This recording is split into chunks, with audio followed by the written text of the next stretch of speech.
Iran, राजनीतिक अशांति और क्षेत्रीय तनाव। एक दीर्घकालिक पृष्ठभूमि। 1969 से 2020 का दशक। 1969 की इस्लामी क्रांति के बाद से ईरान एक इस्लामी गणराज्य के रूप में शासित है, जहां निर्वाचित संस्थाओं के साथ साथ गैर निर्वाचित धार्मिक सत्ता भी मौजूद है। वास्तविक सर्वोच्च शक्ति सर्वोच्च नेता के पास होती है, जिन्हें Islamic revolutionary guard corps (IRGC), न्यायपालिका और धार्मिक संस्थाओं का समर्थन प्राप्त है। दशकों के दौरान ईरान ने निम्नलिखित का अनुभव किया है। समय समय पर जन अशांति दमन और नियंत्रण के चक्र, मुख्यतः अमेरिका और उसके सहयोगियों द्वारा लगाए गए आर्थिक प्रतिबंध, प्रॉक्सी संघर्षों के माध्यम से क्षेत्रीय टकराव। हालांकि राज्य संरचना बनी रही है, लेकिन जन असंतोष लगातार बढ़ा है, विशेषकर युवा पीढ़ी में। तो अशांति के दीर्घकालिक कारण। संरचनात्मक कारक। आर्थिक दबाव। दीर्घकालिक, अचानक नहीं।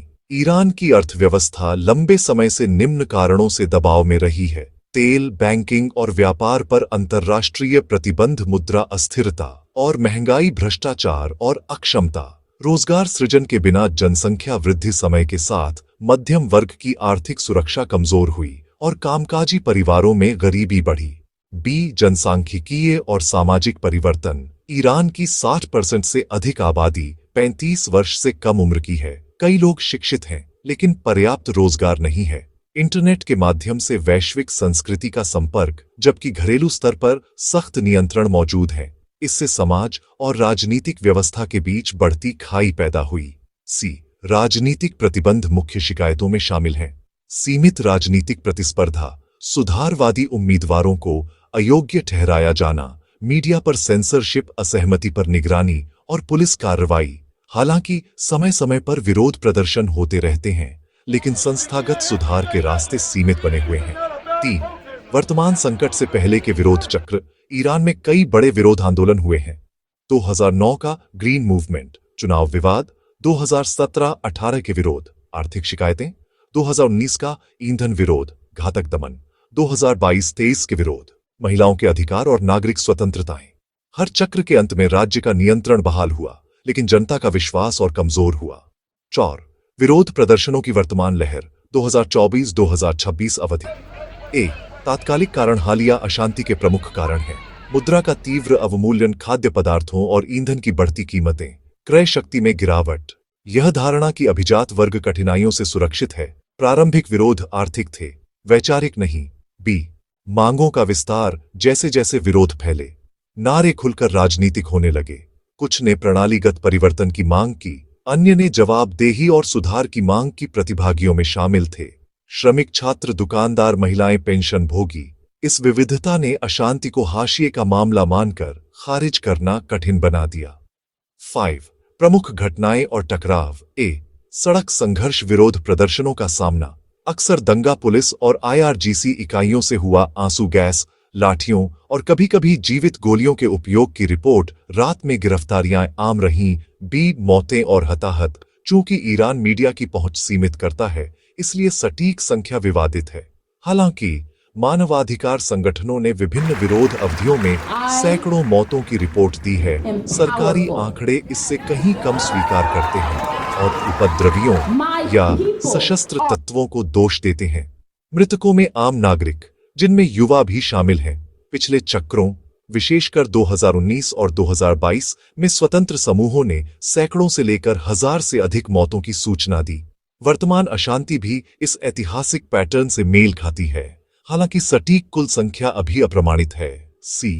हिरासत और सज्जाए। हजारों लोगों को अस्थायी रूप से हिरासत में लिया गया। कुछ पर राष्ट्रीय सुरक्षा से जुड़े आरोप लगाए गए। कुछ मामलों में कठोर सजाओं, यहां तक कि मृत्युदंड की रिपोर्ट दुर्लभ है, लेकिन इसे डर पैदा करने के साधन के रूप में इस्तेमाल किया जाता है। इंटरनेट बंदी। अशांति के चरम पर इंटरनेट और मोबाइल डेटा सीमित। सोशल मीडिया प्लेटफॉर्म अवरुद्ध या धीमे किए गए। इससे समन्वय और बाहरी दुनिया तक सूचना पहुंच सीमित होती है। सरकारी रणनीति और आंतरिक स्थिरता। सुरक्षा प्रथम दृष्टिकोण। ईरान प्राथमिकता देता है सुरक्षा बलों की निष्ठा, सार्वजनिक स्थानों पर नियंत्रण, राजनीतिक या सैन्य विभाजन को रोकना। अब तक IRGC और पुलिस वफादार बने हुए हैं। किसी बड़े विद्रोह या टूट फूट की सूचना नहीं। राज्य सत्ता कायम है। बी, राजनीतिक संदेश सरकार अशांति को इस रूप में प्रस्तुत करती है। विदेशी प्रभाव से प्रेरित राष्ट्रीय सुरक्षा के लिए खतरा, क्षेत्रीय तनाव के दौरान ईरान को अस्थिर करने का प्रयास। यह संदेश कुछ रूढ़िवादी और ग्रामीण आबादी में असर डालता है। 7, क्षेत्रीय तनाव और बाहरी दबाव। ईरान की आंतरिक अशांति उच्च क्षेत्रीय तनाव के बीच हो रही है। 8, ईरान इजराइल टकराव। इजराइल ईरान को अस्तित्वगत खतरा मानता है क्योंकि ईरान का इजराइल विरोधी समूहों को समर्थन, मिसाइल और परमाणु विकास, शत्रुतापूर्ण बयानबाजी, संघर्ष, अधिकांशतः अप्रत्यक्ष गुप्त प्रॉक्सी बलों के माध्यम से। फिर भी तनाव बढ़ने का खतरा वास्तविक है। 9, ईरान संयुक्त राज्य अमेरिका तनाव। अमेरिका ईरान संबंध शत्रुतापूर्ण बने हुए हैं, प्रतिबंध जारी है। अमेरिका मानवाधिकार उल्लंघनों की निंदा करता है। ईरान अमेरिका पर अस्थिरता फैलाने का आरोप लगाता है। दोनों पक्ष प्रत्यक्ष युद्ध से बचते हैं, लेकिन घटनाएं तनाव बढ़ा सकती हैं। 10, ईरान का समर्थन नेटवर्क। राज्य स्तर के समर्थक चीन। आर्थिक संबंध, टकराव से बचाव रूस। रणनीतिक सहयोग, कोई रक्षा गारंटी नहीं। दोनों शासन के पतन का विरोध करते हैं, लेकिन सैन्य प्रतिबद्धता से बचते हैं। बी, गैर राज्य सहयोगी। Hezbollah, Lebanon, Shia militia, Iraq, Syria, Houthi, Yemen. ये समूह ईरान की क्षेत्रीय पकड़ मजबूत करते हैं।